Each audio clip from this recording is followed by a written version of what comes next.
Petrol pump থেকে প্রায় লক্ষাধিক টাকা চুরির ঘটনায় চাঞ্চল্য ছড়ালো এলাকায়।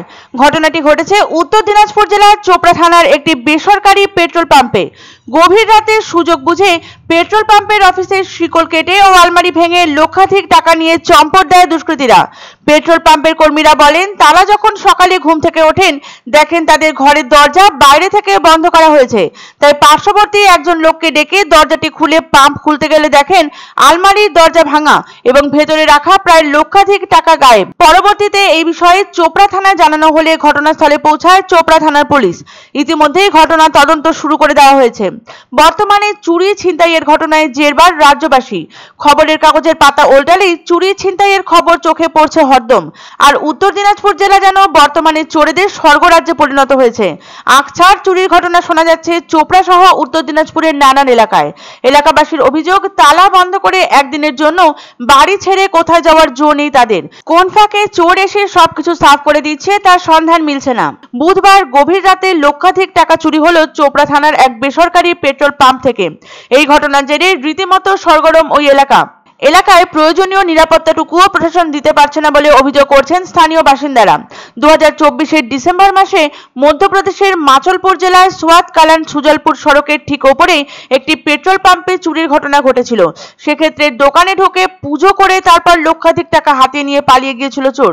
পরবর্তীতে সিসিটিভি ফুটেজ দেখে পুরো ঘটনা সবার সামনে উন্মোচিত হয়। পুলিশ সূত্রে জানা গিয়েছিল অফিস থেকে প্রায় 1,57,000 টাকা চুরি করে পালিয়েছে চোর। সেই সময় পেট্রোল পাম্প কর্মীরা পাশেই একটি ঘরে ঘুমিয়েছিলেন। শব্দ শুনে ঘুম ভেঙে যায় তাদের। চোরের পিছনে ধাওয়া করেন তারা, কিন্তু ততক্ষণে নাগালের বাইরে চলে গিয়েছিল চোর। শুধু যে পেট্রোল পাম্প থেকেই লক্ষাধিক টাকা চুরি গেছে তা নয়, একই দিনে চোপড়ার কালাগঞ্জ বাজারে এক টাইলস ব্যবসায়ীর দোকানেও হাজির হয় চোর।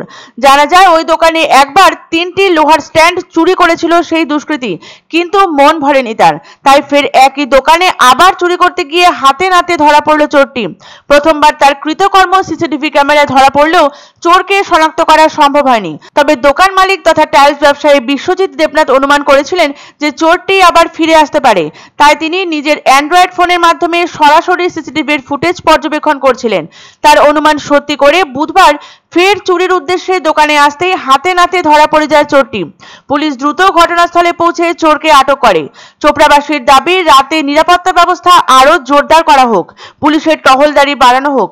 পাশাপাশি তারা বলেন, যদি সময় মতো পদক্ষেপ না নেওয়া হয় তাহলে এলাকায় চুরির ঘটনা আরো বৃদ্ধি পাবে এবং সাধারণ মানুষের নিরাপত্তা আরো সংকটের মুখে পড়বে। পেট্রোল পাম্পে লক্ষাধিক টাকা চুরির প্রসঙ্গে পুলিশ জানিয়েছে, অভিযুক্তর বিরুদ্ধে আইনানুগ ব্যবস্থা নেওয়া হবে এবং এলাকায় অপরাধ রুখতে বিশেষ নজরদারি চালানো হবে। ক্লোজ করার পরে আমি ওখানে খাইয়ে ঘুমালাম। আমরা বাইরে থেকে লক করে দিয়েছে, কিছু বলতে পারছি না। সকালে উঠলাম আমি, বাইরে থেকে লক।